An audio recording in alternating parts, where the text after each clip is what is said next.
بسم اللہ الرحمن الرحیم اللہم صلی علی محمد و آل محمد وعجل فرج آل محمد۔ محرم قریب ہے، باقی 2-3 دن بچے ہیں محرم میں، تو ہم نے یہ سوچا کہ وہ احادیث ہیں مومنین تک پہنچائے جس میں معصومین علیہم السلام نے عاشور کے متعلق ماتم، نوحہ، گریہ، مجالس اور جتنے بھی ہم پروگرام کرتے ہیں، مجالس، مصائب، عزاداری، وہ سیرت معصومین اور فرامین معصومین سے ثابت کیا جائے۔ ہم اپنے عنوان کا آغاز مجالس امام حسین علیہ السلام سے شروعات کریں گے۔ اپنے موضوع کا عنوان ہمارا موضوع ہے وہ احادیث عاشورہ ہے، جس میں مجالس بھی آ جاتی ہیں، ماتم بھی آ جاتا ہے، نوحہ، گریہ، انبیاء کا ماتم، انبیاء کا خون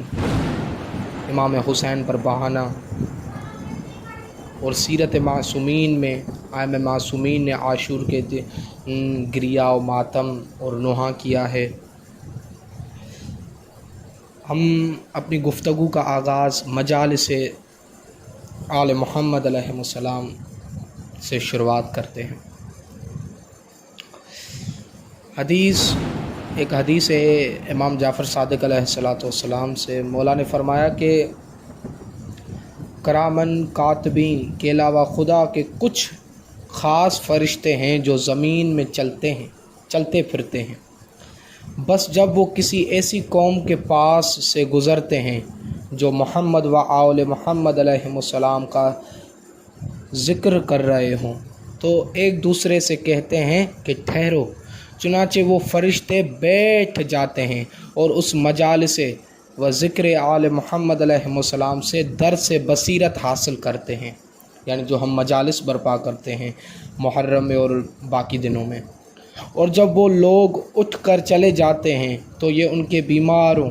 کی عیادت کرتے ہیں اور ان کے جنازوں میں شرکت کرتے ہیں اور ان کے غائبوں کی نگہداشت کرتے ہیں، اور آگاہ ہو جاؤ یہ وہ مجلس ہے، یہ وہ مجالس ہیں کہ جس میں بیٹھنے والا کبھی شکی و بدبخت نہیں ہوتا۔ یہ امام جعفر صادق علیہ السلام کی حدیث اصول کافی جلد 4 صفحہ 100 باب 209 میں اور حدیث نمبر 3 میں یہ موجود ہے، اور وسائل شیعہ جلد نمبر 11 صفحہ 423 باب 23 حدیث 2 میں یہ موجود ہے۔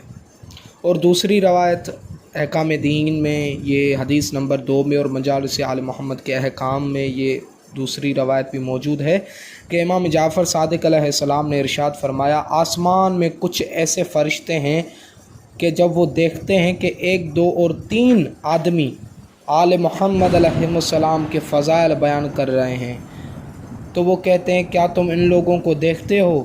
کہ باوجود کہ قلیل ہیں اور ان کے دشمن کثیر ہیں، یہ بہت کم ہیں مگر ان کے دشمن زیادہ ہیں، مگر پھر بھی محمد و آل محمد کے فضائل بیان کر رہے ہیں۔ جب وہ یہ کہتے ہیں تو فرشتوں کا دوسرا گروہ کہتا ہے یہ اللہ کا فضل ہے، وہ جسے چاہتا ہے دیتا ہے اور وہ عظیم فضل والا ہے۔ مجالس امام حسین، مجالس محمد و آل محمد اللہ کا فضل ہے جو مولا حسین علیہ السلام کے عزاداروں کو اللہ نے عطا کیا ہے۔ یہ بھی روایت اصول کافی کے جلد 4 میں صفحہ 100 اور باب 209 میں اور حدیث نمبر 4 میں یہ موجود ہے، اور وسائل شیعہ میں بھی، اور بحوالہ اعمال شیخ صدوق میں بھی۔ اور دوسری روایت امام جعفر صادق علیہ السلام مولا نے ارشاد فرمایا، خدا اس بندے پر رحم فرمائے جو دوسرے بندے کے ساتھ اکٹھا ہو اور پھر دونوں مل کر ہمارا ذکر کریں تو ان کے ساتھ تیسرا فرشتہ ہوتا ہے جو ان دونوں کے لیے طلب مغفرت کرتا ہے، اور جب 2 شخص ہمارے ذکر پر اکٹھے ہوں تو خدا بزم ملائکہ میں ان پر فخر کرتا ہے، یعنی جو مجالس محمد و آل محمد برپا کرتے ہیں اللہ ملائکوں کے سامنے فخر کرتا ہے۔ بس جب تم اکٹھے ہو تو ہمارا ذکر کیا کرو، کیونکہ تمہارے اکٹھا ہونے اور باہمی ہمارا ذکر کرنے میں ہمارے دین کا احیاء ہے۔ اللہ اکبر۔ اور ہمارے بعد سب لوگوں سے بہتر وہ ہے جو باہم مل کر ہمارا ذکر یعنی مجالس کرے اور ہمارے ذکر کی طرف لوگوں کو بلائے۔ یہ مقتل امام حسین عبدالرزاق مکرم کی یہ کتاب میں بھی موجود ہے، اور اعمال شیخ طوسی میں اور احکام دین بزبان چاردہ معصومین کے باب مجالس آل محمد کے احکام کی حدیث نمبر 3 میں۔ اور دوسری روایت امام جعفر صادق علیہ السلام نے ارشاد فرمایا، ایک دوسرے سے ملاقات کیا کرو، کیونکہ ایسا کرنے میں تمہارے دلوں کی حیات ہے اور ہماری احادیثوں کا تذکرہ ہے۔ ہماری حدیثیں تم میں سے بعض کو بعض پر مہربان بناتی ہیں، اگر تم ان پر عمل کرو گے تو راہ راست اور نجات پاؤ گے، اگر ان کو ترک کر دو گے تو گمراہ اور ہلاک ہو جاؤ گے، بس تم ان پر عمل کرو اور میں تمہاری نجات کا ضامن ہوں۔ چاردہ معصومین کے باب مجالس آل محمد کے احکام حدیث نمبر 6 میں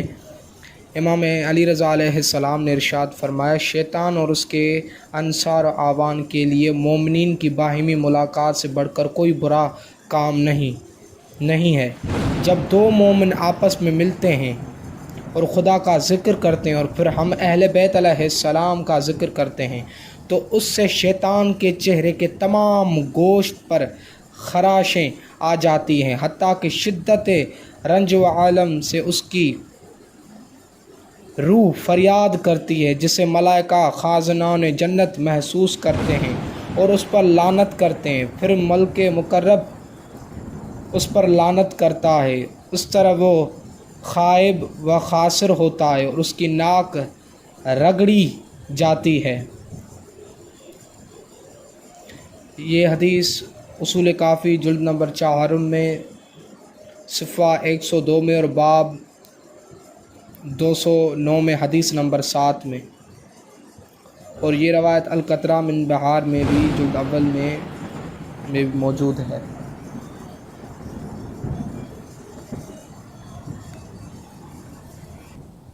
اور دوسری روایت اصول کافی جلد 5 میں یہ روایت موجود ہے کہ مولا محمد باقر علیہ السلام نے ارشاد فرمایا، جس مجلس میں لوگ جمع ہوں اور اس میں نہ اللہ کا ذکر کرے اور نہ ہمارا ذکر، تو ایسی مجلس والوں پر قیامت کے دن حسرت ہوگی۔ آگاہ رہو کہ ہمارا ذکر اللہ کے ذکر سے ہے اور ہمارے دشمن کا ذکر شیطان کے ذکر سے ہے۔ اور دوسری روایت احکام دین مجالس آل محمد کے احکام حدیث نمبر 10 میں